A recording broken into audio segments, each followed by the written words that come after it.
আর এই বিষয়টা আমাকে খুব পীড়া দিচ্ছে ভিতর থেকে, যেটা আমাদের আচরণ, আমরা যে এত বেশি মানে দাসত্বের একটা ইয়াতে চলে আসছি, মেজাজটা আমাদের দাসত্বের মধ্যে চলে আসছে। আমরা শত্রুর চোখে চোখ রেখে কথাই বলতে পারি না। শত্রুর চোখে চোখ রেখে কথা না বললে তো সে আমাকে দাম দিবে না। কই, সে তো চায়নার সাথে এসব ডিল করতে পারে না, সে তো ইভেন পাকিস্তানের সাথেও তো পারে না। পাকিস্তানে কি খুব মুসলিমদের ঐক্য আছে নাকি? না, নাই তো। ওর ইন্টারনাল অবস্থা তো আমাদের চেয়ে অনেক সময় খারাপ। কয়েকটা পারমাণবিক বোম আছে, এই কারণে তার দিকে তাকাতে পারে না। স্বাধীনতার 50 বছরে কয়টা মিসাইল তৈরি করলেন? একটাও তো তৈরি করার ফিকির করবেন না। তাহলে বিগত 50 বছরের ইতিহাস যদি আমরা ঘাঁটি, তাহলে দেখব যে যত রকমের মানব রচিত তন্ত্রমন্ত্র আছে, এই তথাকথিত গণতন্ত্রই বলেন, আর এই জাতীয়তাবাদের কথাই বলেন, আর এই তথাকথিত ধর্মনিরপেক্ষতাবাদ, আর এই কমিউনিজম যা আছে সব ফেল করেছে। পশ্চিমা সব মতবাদ এখানে এমনভাবে ফেল করেছে যেটা ইতিহাসে বিরল। তাহলে একটা মাত্র পথ আপনাদের সামনে এখন খোলা আছে, যেই পথ দিয়ে এই সমস্ত সমস্যার সলিউশন আনা সম্ভব। সেই পথটাই হচ্ছে ওই যে লেখা আছে, সিরার আলোকে উম্মার সংকট নিরসন করা। সিরাতের আলোকে যদি উম্মার সংকট নিরসন করতে না পারি, আর কোনো রাস্তা আমাদের সামনে খোলা নাই। দিন কায়েমের শর্ত 3টা বলেছেন না? 3 নম্বর শর্তটাই হচ্ছে এটা যদি ইবাদত হয়, দিন কায়েম যদি একটা ইবাদত হয়ে থাকে, তাহলে সেই ইবাদত কবুল হবে শুধু একজন ব্যক্তির তরিকায়। কার তরিকায়?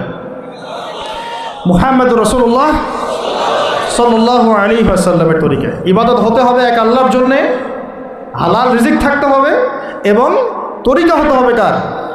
মুহাম্মদ রাসূলুল্লাহ সাল্লাল্লাহু আলাইহি ওয়াসাল্লাম। তো মুহাম্মদ সাল্লাল্লাহু আলাইহি ওয়াসাল্লামের তরিকাই হচ্ছে সিরাত, যেটার মধ্য দিয়ে আমরা দিন কায়েম করবো ইনশাআল্লাহ। আর কোনো রাস্তা খোলা নাই।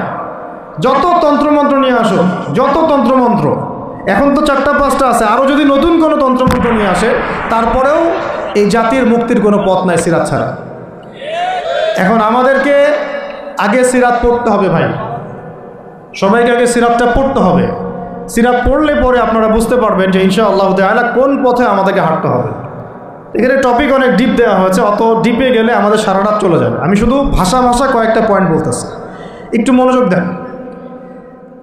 নবী সাল্লাল্লাহু আলাইহি ওয়াসাল্লাম যখন থেকে কাজ শুরু করেছেন, কাজ বলতে আমি দাওয়াতের কাজ বোঝাচ্ছি, তখনকার সমাজটা কিন্তু আমাদের মতো এতটাও মানে কমফোর্টেবল ছিল না।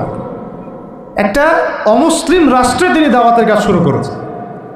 মক্কা কি ছিল? একটা মুসলিম রাষ্ট্র না অমুসলিম রাষ্ট্র? অমুসলিম একটা রাষ্ট্রে তিনি অ্যাজ এ নবী তার দাওয়াতের কাজ শুরু করেছেন। সুবহানাল্লাহ।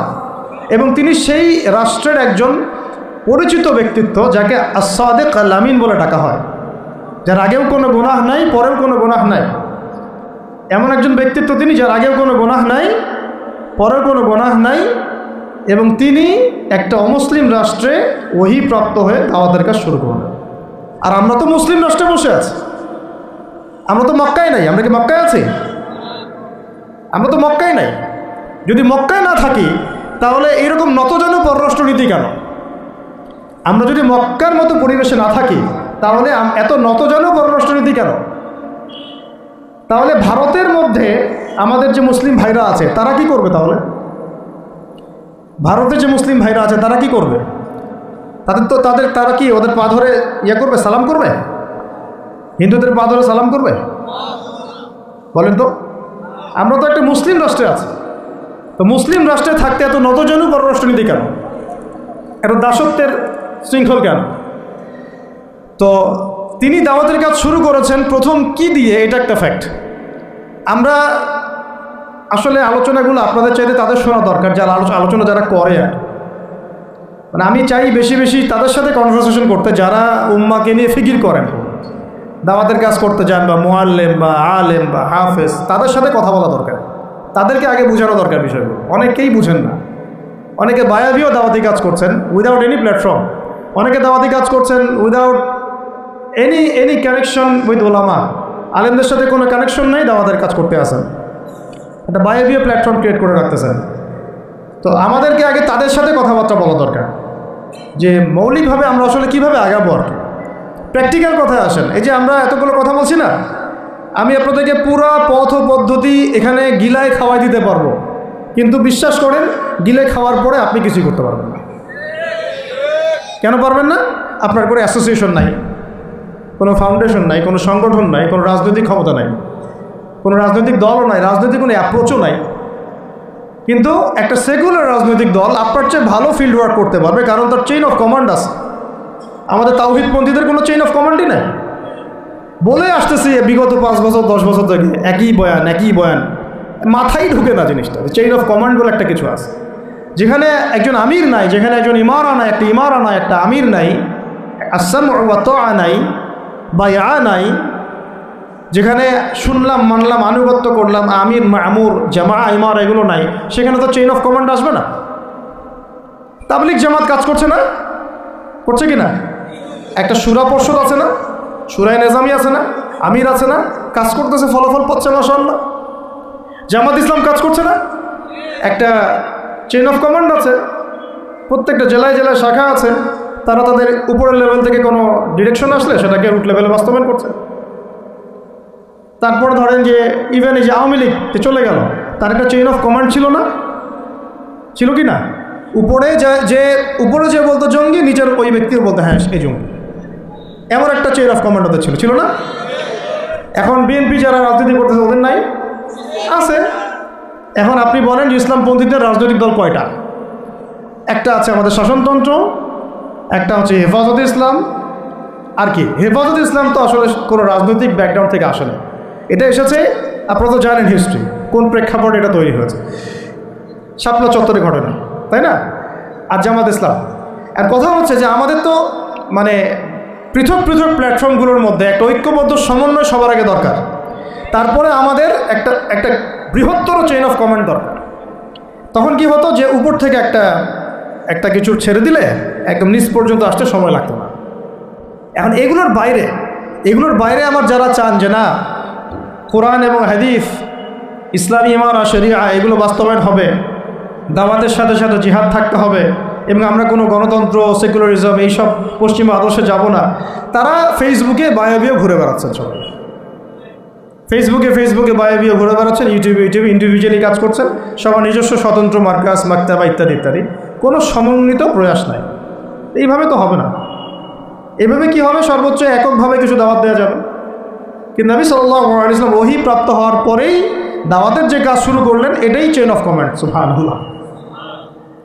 একটা জামার মধ্যে তিনি সবাইকে নিয়ে আসছেন। খেয়াল করে দেখেন, প্রথম ওহী আসলো কি সংক্রান্ত? ইকরা বিসমি রাব্বিকাল্লাযী খালাক। এই তো পড়ুন আপনার রবের নামে যিনি আপনাকে সৃষ্টি করেছেন। তো পড়া তিনি কি পড়তে পারতেন? তিনি তো পড়তেও পারতেন না। তিনি তো বলছিলেন যে মা আনা বিকারি, আমি তো পড়তে জানি না, তারপরে তাকেই পড়তে বলা হচ্ছে। আপনি পড়ুন, কারণ এই জ্ঞানতাত্ত্বিক রেভলিউশন ব্যতীত সমাজ সংস্কার সম্ভব না। এখন আমরা সমাজ সংস্কার সবাই করতে যাচ্ছি, কম বেশি সবার জায়গা থেকে, পড়াশোনা কেউ করতে চায় না। আল্লাহর কসম করে বলছি, যারা ইভেন দাওয়াতের কাজ করছে এইসব জায়গায় আমরা যারা দাঁড়ায় আছি না, তাদের অনেকেই ওলামায়ে কেরামের সাথে কোনো তাআল্লুকই নেই, কোনো সিলেবাস নাই, কোনো পড়াশোনা নাই, কোনো ক্রাইটেরিয়া নাই, কোনো অ্যারাবিক শেখার কোনো ফিকির নাই, কুরআন শেখার কোনো ফিকির নাই, তাফসির শেখার কোনো ফিকির নাই। আমি দাওয়াতের কাজ করতেছি, সুবহানাল্লাহ, মানুষ আমাকে সেলিব্রিটি মনে করে, দ্যাটস অল। এভাবে হয়? এভাবে কি দাওয়াতের কাজ হয়? অথচ নবী সাল্লাল্লাহু আলাইহি ওয়াসাল্লামকে আল্লাহ পাক পড়তে বলছেন। তাহলে প্রথম দরকার আমাদের জ্ঞানতাত্ত্বিক রেভলিউশন, যেটা বললাম যে বিগত 50 বছরে অলরেডি আমাদের ঘরে ঘরে একজন করে আলেম, একজন করে হাফেজ থাকা উচিত ছিল। এটা বিগত 50 বছরের শিক্ষা সিস্টেমটা এমনভাবে সাজানো হয়েছিল যেটা একটা ধর্মনিরপেক্ষ শিক্ষা সিস্টেম। এটা এই যে একটা ছেলে বসে আছে 30 বছর বয়স, ওর তো অধিকার ছিল যে সে এসএসসি এইচএসসি অনার্স মাস্টার্স লেভেলে এসে কোরআনের অর্থ করার যোগ্যতা অর্জন করবে। এটা তার রাইটস ছিল অ্যাজ এ মুসলিম কান্ট্রির একজন সিভিলিয়ান হিসেবে। তার রাইটস ছিল এটা, যে আমি একজন মুসলিম কান্ট্রির সিভিলিয়ান, আমার রাইটস আছে স্কুলে গিয়ে কোরআন শেখা, কলেজে গিয়ে কোরআনের তাফসীর শেখার, অনার্স লেভেলে গিয়ে হাদিস পড়তে শেখার, হাদিসের মোতালা করার। ইভেন সে মাস্টার্সের পরে ইফতা দেওয়ার মতো যোগ্যতা অর্জন করতে পারতো যদি শিক্ষা সিস্টেমটার মধ্যে সমন্বয় থাকতো। কিচ্ছু করা হয় না এইসব লেভেলে। 50 বছর ধরে এই জাতিকে শিক্ষার অন্ধকারে রাখা হয়েছে। কমই মাদ্রাসাগুলো যদি না থাকতো, এই দেশ থেকে ইসলামকে মিটাই ফেলে দিত এরা। শুধু কওমি মাদ্রাসাগুলোর এই মেহনতগুলো যদি না থাকতো তাহলে অরিজিনাল ইসলামকে তারা মিটাই ফেলে দিত বাংলাদেশ থেকে। টিকে আছে এখনই, কিন্তু আমি ওইদিকে যাচ্ছি না, ওইটা অন্য আলোচনা, এটা আমাদের ভিতরের কথা। কথা হচ্ছে একজন জেনারেল শিক্ষিত ছেলে যে এদেশের মুসলিম নাগরিক, তার রাইটস আছে প্রাইমারি স্কুলে সে কোরআন তেলাওয়াত করা শিখবে। শিখতে পারে নাই কেন? কেন পারে নাই? পিতা মাতাও তো মাশাআল্লাহ সুবহানাল্লাহ সেই কোয়ালিটি। ছেলে 10 বছরে কিছু শিখুক না শিখুক, বাংলা ইংরেজি অঙ্ক তাকে শিখতে হবে।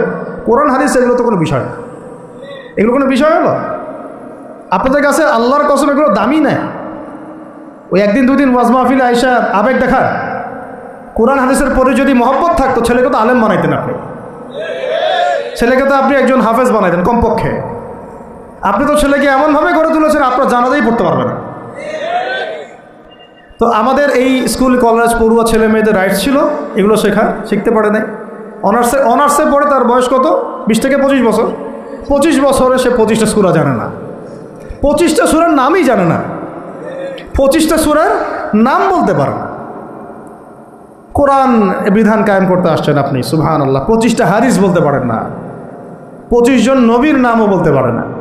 ইভেন আমাদের নবী সাল্লাল্লাহু আলাইহি ওয়াসাল্লামের সিরাতের জীবনীটা পাতলা কিতাবটাও সে কখনো জীবনে পড়ে দেখে না। এই অবস্থা মাস্টার্সেও বিসিএসেও সব জায়গায় একই চলছে। বিসিএসের যে ভাইবা হয় সেখানে কি ইসলাম ধরা হয়? বিসিএসের ভাইবা যখন হয় তখন তাকে কোরআন তেলাওয়াত জিজ্ঞাসা করা হয়? তাহলে আপনি কোরআন তেলাওয়াত করতে পারেন না, রাষ্ট্র চালাবেন কীভাবে?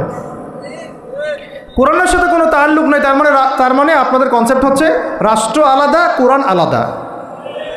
মানে রাষ্ট্র চালাতে কোরআন লাগে না, আপনার কনসেপ্ট এটাই। হ্যাঁ, না হলে তো কোরআন আপনি আনতেন সিলেবাসে, তাফসির আনতেন, হাদিস আনতেন, সিরাত আনতেন। আপনার কনসেপ্ট হচ্ছে রাষ্ট্র আলাদা, কোরআন আলাদা, হাদিস আলাদা, এগুলো পড়াশোনা আলাদা, ব্যাংকিং সিস্টেম ইকোনমিক্স আলাদা, ইসলাম আলাদা, তাই না? রাজনীতি আলাদা, ইসলাম আলাদা, তারপরে সংস্কৃতি আলাদা, ইসলাম আলাদা, শিক্ষানীতি আলাদা, ইসলাম আলাদা। এই কনসেপ্ট হচ্ছে এদেশের 90% মানুষের কনসেপ্ট। এরা সবাই শিরকের মধ্যে আছে, আল্লাহর কসম করে বলতেছে, এরা সবাই শিরকের মধ্যে আছে। এরা সবাই ধর্মনিরপেক্ষ, সেকুলার। বাদ দিয়ে আমরা যারা দাড়ি টুপিওয়ালা কিছু মানুষ আছি, আমরা একটু মৌলবাদী চিন্তা করি আর কি। আমরা চিন্তা করি যে ইসলাম ব্যক্তিগত জীবনেও থাকবে, সংস্কৃতির মধ্যেও থাকবে, শিক্ষানীতিতেও থাকতে হবে, অর্থনীতিতেও থাকতে হবে, ইভেন রাজনীতির মধ্যেও থাকতে হবে। এই কনসেপ্টে না আসলে এখনো মুসলমান হনই নাই। এই কনসেপ্টে না আসা মানে এখন পর্যন্ত কালিমা লা ইলাহা ইল্লাল্লাহ এটা বুঝেনি নাই, আপনি মুখে পড়েছেন, দ্যাটস অল। এই কারণেই তো লা ইলাহা ইল্লাল্লাহ পড়ার পরেও মোদির পা চাটেন বসে বসে। এই কারণেই, কারণ ওই লা ইলাহা ইল্লাল্লাহ তো আপনাকে ওটা শিখাই নাই যে আপনি এক আল্লাহর সার্বভৌমত্বের স্বীকৃতি দেন নাই। এই হলো সমস্যাগুলো। তো সমস্যার গোড়ায় অনেক কথা আছে। এখন নবী সাল্লাল্লাহু আলাইহি ওয়াসাল্লাম কিন্তু দাওয়াতের কাজটা, এই যে সিরাতের আলোকে যেটা বলছেন সমাজ সংস্কার এবং দিন প্রতিষ্ঠা এবং সমকালীন সব সংকট দূর করা, এটা শুরু করতে হবে জ্ঞানতাত্ত্বিক রেভলিউশন থেকে। পড়াশোনা করা শুরু করে দেন, আদারওয়াইজ আপনাদের সামনে ধ্বংস ছাড়া কিচ্ছু বাকি নেই। কী পড়াশোনা করবেন? অবশ্যই ইসলামিক কারিকুলাম থাকতে হবে। এরপরে আপনি জেনারেল লাইনের পড়াশোনা করেন, কোনো সমস্যা নেই। আর এই পড়াশোনা একা একা করা যাবে না, উস্তাদের সহবত লাগবে, ওলামা কেরামের সহবত লাগবে। আমি তো এটা বলি যে আপনি কারো লেকচার শোনার আগে আপনি আগে চেক করবেন যে তার ওস্তাদ কে, কোথায় সে দিন শেখে, কার কাছ থেকে সে দিন শেখে, কোত্থেকে সে এই ইলমগুলো অর্জন করছে, তার লোক কোথায়। আবেগে ভাসলে হবে না এখন বিষয়টা। তো পড়াশোনার এখন যে আরও 20 বছর পড়াশোনা না করে আমি কোনো কাজ করতেই পারবো না এমনটাও না, কিন্তু পড়াশোনা আগে শুরু করা। এখন আপনার কাজ পড়াশোনা শুরু করা, ইকরা বিসমি রব্বিকাল্লাযী খলাকের হক আদায় করা এবং ওস্তাদের সহবতে থাকা। যেমন জেনারেল লাইনে পড়েছেন 20 বছর, একা একা কি পড়েছেন না, প্রতিষ্ঠানে গিয়েছেন, ডেইলি ক্লাস করেছেন, টিচারের সহবতে ছিলেন, বেতন দিয়েছেন, মেসে থেকেছেন, তারপরে আরও কি করেছেন? বাবার জমি বিক্রি করে দিয়েছেন, বাবা মায়ের জমি বিক্রি করে। সেম অন্ততপক্ষে এতটুকু যতটুকু আপনি জেনারেল লাইনের জন্য করেছেন, জেনারেল লাইনে যদি যতটুকু করেছেন, ত্যাগ, শ্রম, মেধা খরচ, কষ্ট স্বীকার করা, এর যদি অর্ধেকও যদি দিন শিক্ষার জন্য করতে না পারেন, আপনি নিজেও মুনাফেক। আমরা নিজেরাও মুনাফেক তখন। বেশক আমাদের মধ্যে নেফাকি আছে, সুবহানাল্লাহ। আপনি একটা ডিগ্রির জন্য একেবারে 20 বছর ঢালতে পারেন, 20 কোটি টাকা ঢালতে পারেন, বাপের জমি বিক্রি করতে পারেন, মেসে থাকতে পারেন, ঢাকা বিশ্ববিদ্যালয়ের সেই লাইফ লিড করতে পারেন, এক বিছানায় দুইজন থাকি, ফ্লোরের মধ্যে ফ্লোরিং করে থাকা, হাজার হাজার লাখ লাখ টাকা খরচ করা, কষ্ট করে সকালে ওঠা, রাত জাগা, পড়া, পরীক্ষা দেওয়া, অ্যাসাইনমেন্ট, কত কি। আমি তো জানি এগুলো, আপনারা তো অনেকে না জানেন, আমি তো জানি, আমরা তো ইউনিভার্সিটিতে পড়ছি। এই পরিশ্রমগুলো আপনি করছেন অনলি ফর একটা সার্টিফিকেট আর একটা চাকরির জন্যে, আর এর 10% কেন 5% আপনি করতে চান না দিনই শিক্ষার জন্যে। তো আমি মোনাফেক না হলে এই পৃথিবীতে আর মোনাফেক কে আছে? তো এই মোনাফেকদেরকে দিয়ে আপনি দিন কায়েম করবেন নাকি? শোনেন, আবেগ দিয়ে বিপ্লব হয়। আবেগ দিয়ে কী হয়? আবেগ দিয়ে বিপ্লব হতে পারে, আবেগ দিয়ে শরিয়া খিলাফা কায়েম হয় না। আবেগই হয়ে একটা বিপ্লব হতে পারে, কিন্তু আবেগ দিয়ে শুধু আবেগ দিয়ে শরিয়া খিলাফা কায়েম হবে না। শরিয়া খিলাফা কায়েম হয়েছে কাদের হাতে? সাহাবীদের হাতে। কাদের হাতে? আমাদের জিন্দেগি যখন সাহাবিওয়ালা হবে তখন শরিয়া কায়েম হবে। পড়াশোনা করে না, সাহাবিওয়ালা জিন্দেগি কীভাবে যাপন করবে? ওলামায়ে কেরামের সাথে তাআল্লুক নাই, সাহাবিওয়ালা জীবন কীভাবে যাপন করবে? নামাজের ঠিক নাই, সাহাবিওয়ালা জীবন হইল কীভাবে? কোরআন তেলাওয়াত করতে পারেন না, সাহাবিওয়ালা জীবন হইল? দিনের জন্য আমর বিল মারুফ নাহি আনিল মুনকারের কাজ নাই, ওই যোগ্যতাও নাই, তাহলে সাহাবিওয়ালা জীবন হইল কি? চেহারা স্রোতের মধ্যে ইসলাম নাই, সুন্নতের প্রতি পাবন্দি নাই, সাহাবিওয়ালা জিন্দেগি হলো কি? সাহাবিদের হাতে বদর যুদ্ধ হয়েছে, জয়লাভ করেছে। উহুদ প্রায় জিতেইছে, এটা জিতেই বলা যায়, সাময়িক বিপর্যয় হয়েছে। খন্দক, খায়বার, মুতা, ইয়ারমুক কাঁপিয়ে দিয়েছে কারা? সাহাবিরা। তো সাহাবিওয়ালা ইমান, সাহাবিওয়ালা আমল, সাহাবিওয়ালা আখলাক, সাহাবিওয়ালা মেহনত হলে পরে বাংলার মাটিতে দিন কায়েম হবে। না হওয়া পর্যন্ত এই লাভঝাপ করতে থাকা, আজকে এই বিষয় কালকে ওই বিষয়, আজকে এই ইস্যু কালকে এই ইস্যু, এগুলোই চলতে থাকবে। আমরা এটা চাই না। আমরা চাই এখন যেহেতু দাওয়াতের একটা সুবর্ণ সুযোগ আমাদের সামনে এসেছে, এখন যেহেতু আল্লাহ পাক, এটা আল্লাহ পাকের রহমত, এখানে সবাই ক্রেডিট নেওয়ার প্রতিযোগিতায় লিপ্ত আছে। আমার ক্রেডিটে হয়েছে, আমি এই করেছি, আমি সেই করেছি। এখন তো এমন দেখা যাচ্ছে যে ওই সময় কিছু বলেও নাই, সেও এসে এখন প্রধান উপদেষ্টার পাশ আটতেছে বসে বসে। কি সুবহানাল্লাহ! মানে রক্ত দিল এক ভাই, মানে বছরের পর বছর কারাগারে পচে মরল একদল, বছরের পর বছর, দিনের পর দিন, মাসের পর মাস আয়না ঘরে ধুকে ধুকে মরল আর একদল। ঠিক আছে, বললাম তখন থেকে বের হলে কেউ সুস্থ থাকে না। বছরের পর বছর মামলা মোকদ্দমা সচ্ছে একদল, এক একজনের ঘাড়ে 3টা 4টা 5টা 10টা 20টা করে মামলা। হ্যাঁ, তারপরে বছরের পর বছর এই ফ্যাসিজমের বিরুদ্ধে দাঁড়ানোর কারণে দেশ থেকে বিতাড়িত হয়েছে একদল, হয় নাই? শাপলা চত্বরে রক্ত দিয়েছে আর একদল। তারপরে এই ছাত্র ভাইদের হাজার হাজার পঙ্গু হয়ে পড়ে আছে বিভিন্ন জায়গায় আর একদল, আর শত শত মানুষ রাস্তায় প্রাণ দিল আর একদল, আর উড়ে এসে জুড়ে ক্ষমতায় বসলো আর একদল। সার্কাস চলতেছে, এবং এখন তাদের লেজুর ভিত্তি করতেছে আরেক দল, তাদের লেজুর ভিত্তি করতেছে নতুন আর একটা সম্প্রদায়, নতুন এক প্রাণী। তা চক্ষু লজ্জাও নাই এদের, চক্ষু লজ্জাটুকুও না। এক তাগুত ছিল, সেই তাগুত আল্লাহ বিরোধী কাজ করত, কিছু ভাই এর প্রতিবাদ করত, যারা প্রতিবাদ করতো ওদেরকে এরা বলতো খারেজি, এদের মানহাজ ঠিক নাই, আকীদা ঠিক নাই, এরা উগ্র, ইত্যাদি ইত্যাদি। এবং তাদের কারণেই কিন্তু এই ভাইগুলোকে আয়না করে যেতে হয়েছে, এটা খোলামেলা বলে দিলাম। এদের কারণেই এই ভাইদেরকে কোথায় যেতে হয়েছে? আয়না করে যেতে হয়েছে। তারপরে ছাত্র ভাইরা দেখা গেল যে বিপ্লব করে, প্রতিবাদ করে একদম সরকার ফেলে দিল। ফেলে দেওয়ার পরে যখন আবার নতুন কেউ আসলো, এই নতুন যারা আসলো তাদের পাচাটা আবার ফরজ হয়ে গেল। তখন হইল ফতোয়া কি? সরকার আনুগত্য করা ফরজ। এই চলতেছে। ইসলাম শিখতেছেন এদের কাছ থেকে আপনারা অনেকেই।